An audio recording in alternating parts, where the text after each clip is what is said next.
Pemirsa, sekarang kita sudah memasuki musim pancaroba. Sebentar-bentar panas, sebentar-bentar hujan pemirsa. Dan kadang-kadang ini dapat mempengaruhi kesehatan tubuh kita. Nah, kali ini saya akan berbincang sehat bersama dengan Dr. Ronald Irwanto. Beliau adalah dokter spesialis penyakit dalam, konsultan penyakit tropik dan infeksi.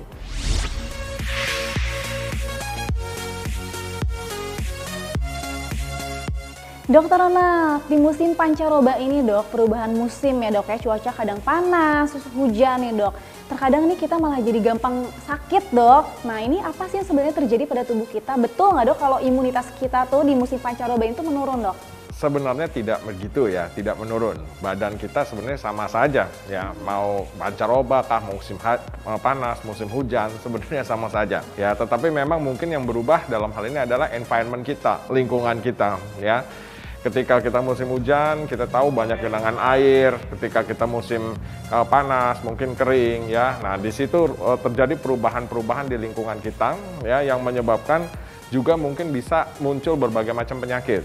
Ya, jadi itu penyakitnya ini dok, yang muncul tuh penyakitnya, tubuh kita tetap aja? Tubuh kita tetap aja. Oh, gitu. Sejauh kita bisa menjaga kesehatan kita, menjaga kebugaran kita, fit ya, sebenarnya tidak ada masalah. Apakah jadi lebih rentan dok karena berbagai macam penyakit baru muncul nih di musim hujan misalkan sekarang dok? Ya, tentu kalau kita semakin terpapar memang kita menjadi lebih rentan ya. Tetapi sebenarnya daya tahan tubuh kita sebenarnya tergantung pada kita sendiri ya kan. Kalau daya tahan tubuh itu kan sebenarnya tergantung dari pola hidup kita, pola makan kita ya, kebugaran kita bisa kita atur. Tetapi memang di musim pancaroba ini dengan adanya berbagai macam perubahan pada lingkungan ya, ini memang kita menjadi harus lebih hati-hati lah dok. Nah dokter, Indonesia nih berada di garis khatulistiwa yang menyebabkan banyak infeksi penyakit tropis ya dok ya. Penyakit itu yang khas tuh apa aja dok di musim pancaroba ini? Ya, yang banyak di musim pancaroba ini ya kemungkinan demam berdarah nih ya. Kita harus waspada demam berdarah ya. Kita bersyukur akhir-akhir ini COVID mulai turun ya. Tetapi hati-hati juga di musim pancaroba ini karena kita merupakan negara tropis dan berada di kawasan khatulistiwa ya. Nah, ini demam berdarah mulai bermunculan. Ya, ini kita harus hati-hati karena penyakit ini juga merupakan satu penyakit musiman ya, musiman mungkin 2 tahun 3 tahun sekali yang datang ke Indonesia. Ya, apalagi COVID sudah turun nih, kita sudah mulai agak tenang ya. Tapi mungkin demam berdarah juga kan gejalanya demam tinggi juga ya dok ya. Apalagi untuk anak-anak ini menjadi suatu hal yang menakutkan bagi orang tua dok. Gitu. Jadi waspadailah ya ketika Bapak, Ibu, saudara-saudara semua sekalian mengalami demam yang tinggi, segeralah berkonsultasi ke dokter. Karena penyakit demam yang tinggi itu merupakan satu gejala yang khas ya, tipikal untuk penyakit-penyakit yang bersifatnya infeksi. Ya, terutama ya ini, kita ini boleh dibilang Indonesia ini karena di khatulistiwa ya. Mungkin nggak cuma kita, Malaysia, Filipina, ya ini kita boleh dibilang merupakan negara-negara yang kaya dengan penyakit infeksi. Oleh karena itu kita individu yang hidup di daerah-daerah khatulistiwa harus ekstra berhati-hati dan tetap harus menjaga kebugaran tubuh kita. Ya, betul sekali. Selain demam berdarah dok, ada apalagi dok penyakit infeksi tropis yang kadang-kadang mungkin orang nggak sadar gitu dok? Apa dok yang banyak? Oh banyak ya, kalau penyakit infeksi tropis itu banyak sekali dokter Sasa ya. Leptospirosis ya, hati-hati. Apa tuh dok leptospirosis? Ya, leptospirosis ini mungkin kalau di kalangan komunitas awam seringkali dikenal sebagai penyakit yang disebabkan oleh kencing tikus gitu ya. Tikus. Ya, tetapi leptospirosis ini penyebabnya sebenarnya adalah kuman. Kuman yang kita sebut leptospira ya, di mana perantaranya itu, reservoirnya itu adalah memang kencing tikus ya, karena memang dia berada di dalam kencing tikus. Nah, leptospira ini kebanyakan harus kita waspadai pada daerah-daerah yang banyak genangan air, pada pekerja-pekerja di selokan. Bagi para petani ya, hati-hati itu kita harus menggunakan sepatu bot kalau kita terpaksa harus masuk ke dalam selokan, masuk ke dalam banjir-banjir dan sebagainya ya. Karena leptospira ini kadang-kadang juga penyakitnya susah diduga ya, dan seringkali orang datang dalam keterlambatan sehingga sudah timbul gangguan atau kegawat daruratan medis ya. Nah, ini mesti kita waspadai, salah satu merupakan penyakit di daerah tropis. Kalau untuk demam berdarah kan gejalanya adalah demam tinggi ya dok ya. Nah untuk leptospirosis gejalanya bagaimana dok? Gejala penyakit tropis dan infeksi itu hampir sama. Biasanya umumnya bermula dengan gejala demam. Ya, demam ini biasanya tidak khas. Ya.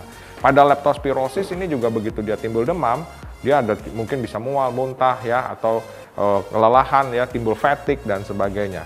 Pada saat Bapak Ibu timbul demam, itu wajib untuk berkonsultasi ke dokter untuk diidentifikasi nih gitu ya, demamnya ini bahaya atau tidak Ya, gitu. betul. Jadi pada prinsipnya terutama kita yang hidup di daerah tropis ya, itu jangan meremehkan demam ya. Kadang-kadang di daerah kita juga sering, wah ini demam cuman masuk angin aja gitu ya dok ya, masuk angin aja, kadang-kadang dikerok ya. Nah itu harus hati-hati.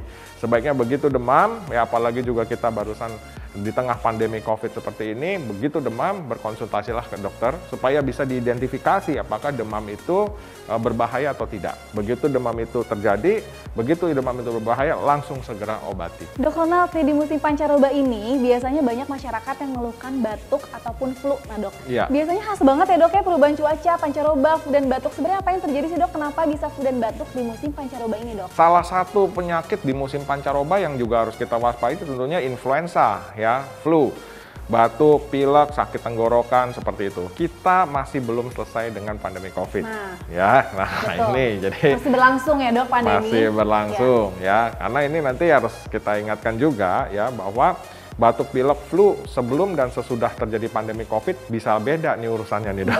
Gitu ya. Sebab kalau dulu mungkin sebelum era pandemi COVID, batuk, flu, ya sakit tenggorokan dan sebagainya, ya mungkin oleh dokter hanya pulang diberikan obat-obat pereda gejala, suruh istirahat gitu ya.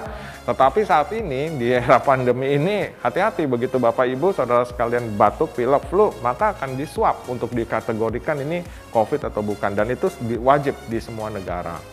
Ya, nah tapi memang kalau terkait dengan infeksi tropik, infeksi sendiri, sebelum era pandemi pun sebenarnya influenza merupakan penyakit juga yang harus diwaspadai di tengah-tengah pancaroba gitu. Karena bagaimana tentang diare nih dok? Karena banyak sekali masyarakat pun yang mengeluhkan diare saat musim pancaroba. Apakah berhubungan dengan hygiene dok atau bagaimana tuh dok? Jelas dokter Sasa ya, diare adalah penyakit yang sangat berhubungan dengan cuaca, dengan situasi tropis ya, dengan juga hygiene ya.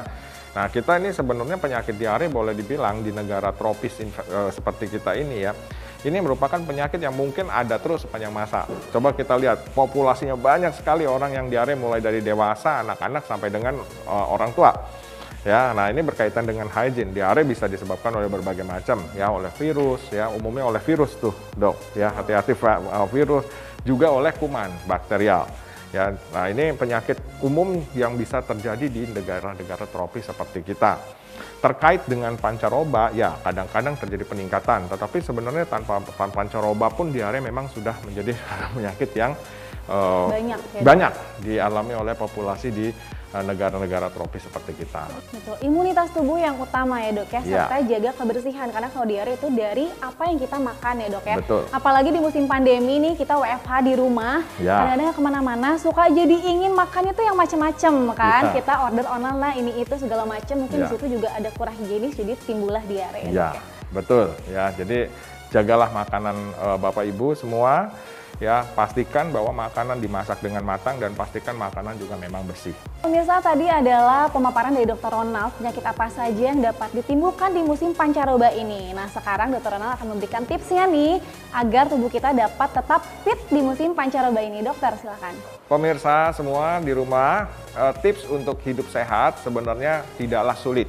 Ya, yang pertama cukupkan istirahat, cukupkan nutrisi. Jangan merokok, hindari alkohol, cukupkan olahraga, dan yang paling penting tetap untuk positive thinking. Ya, ini kita masuk di era pandemi ini banyak orang yang negatif nih, banyak orang yang ketakutan. Was-was ya dok ya? Was-was ya. Kita tetaplah pada protokol kesehatan yang digalakkan oleh pemerintah ya. Kemudian lakukan vaksinasi dan tetap semangat, tetap positive thinking dengan segala kedisiplinan dalam protokol kesehatan. Nah, itu tips kita untuk hidup sehat di musim pancaroba ini. Pemirsa, itu tadi perbincangan saya dengan Dr. Ronald bagaimana agar menjaga tubuh tetap sehat di musim pancaroba ini.